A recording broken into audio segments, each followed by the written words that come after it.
హిందూ భక్తజనులకు నమస్కారాలండి.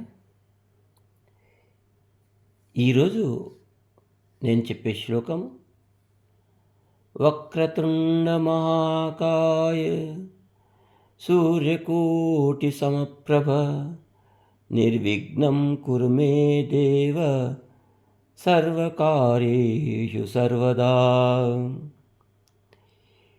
ఇది విఘ్నేశ్వరుడి శ్లోకము. మనకు అన్ని వేళలా విఘ్నాలు రాకుండా చూడు స్వామి అని పలకడం.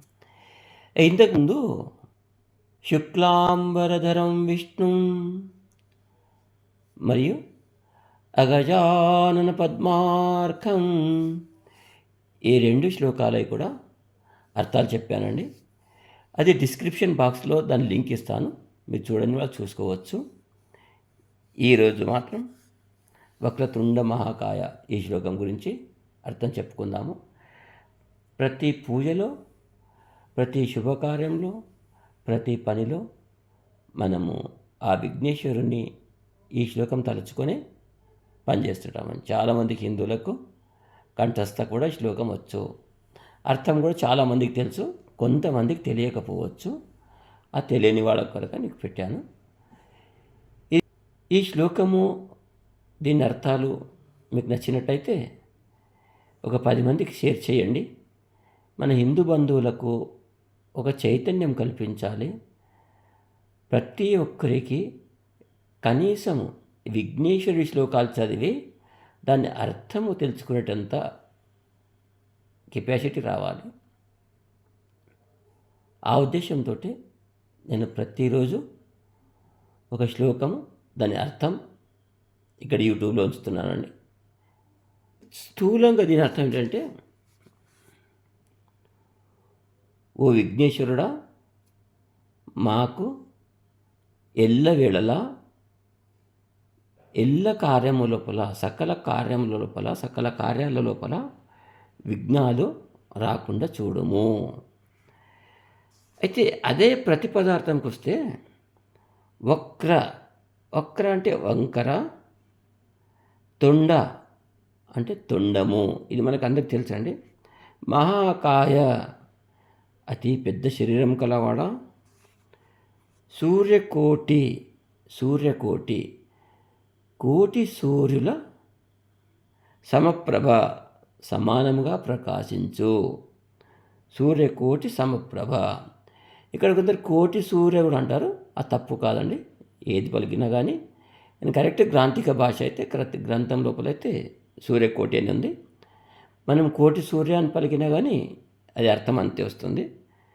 సూర్యకోటి సమప్రభ, కోటి సూర్యుల సమానమైన ప్రకాశించువాడా, నిర్విఘ్నం మాకు విఘ్నాలు లేకుండా చూడు, విఘ్నాలు తొలగించు.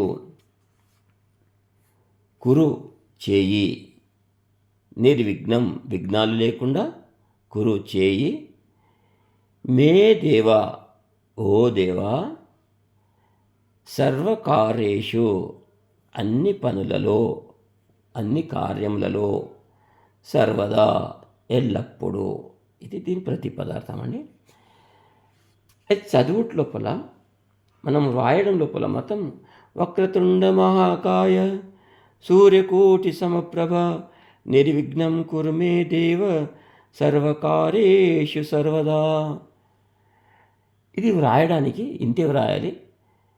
ఒకవేళ మనం ప్రార్థన చేస్తుంటే మనసులో ఒక మాట కలుపుకోవాలి. నేను చెప్తున్నాను మీకు, వినండి, జాగ్రత్తగా వినండి. వక్రతుండ మహాకాయ సూర్యకోటి సమప్రభ నిర్విఘ్నం కురు మే దేవ సర్వకార్యేషు మమ సర్వదా. ఇక్కడ మమ కలుపుకోవాలండి. ఎందుకంటే నాకు, మాకు ఈ కార్యసిద్ధి ఎవరికి కావాలి, ఈ విఘ్నాలు ఎవరికి తొలగిపోవాలి? మనము పని చేస్తున్నప్పుడు మనకు విఘ్నాలు తొలగిపోవాలి. ఆ ఉద్దేశంతో ఇక్కడ మమ అనేది మనసులో కలుపుకోవాలి. ఇక్కడ రాతలుపుల రాస్తే తప్పు కాదు, కానీ ఇక్కడ గ్రామర్ కొద్దిగా తప్పిపోతుంది. ఇక్కడ గ్రామర్ ఏమిటంటే అనుష్టుప్ ఛందస్సులో ఉంది ఈ శ్లోకము.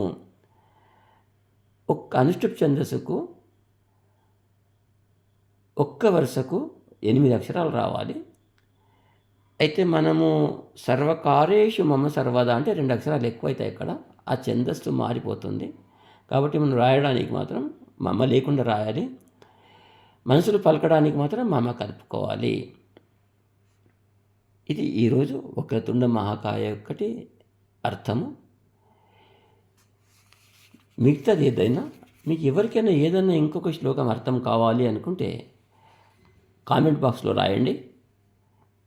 మీకు ఈ శ్లోకం నచ్చితే లైక్ చేయండి, ఒక 10 మందికి షేర్ చేయండి. అలాగే నా ఈ ఛానల్ని సబ్స్క్రైబ్ చేసుకోండి. ఛానల్ సబ్స్క్రైబ్ చేస్తే నేను వెంటనే అందరికంటే ముందు మీకు వస్తుంది, అవి చూసుకోవచ్చు. అందరికీ ధన్యవాదాలు, నమస్కారాలండి. రేపు ఇంకొక శ్లోకంతో అర్థంతో కలుసుకుందాము.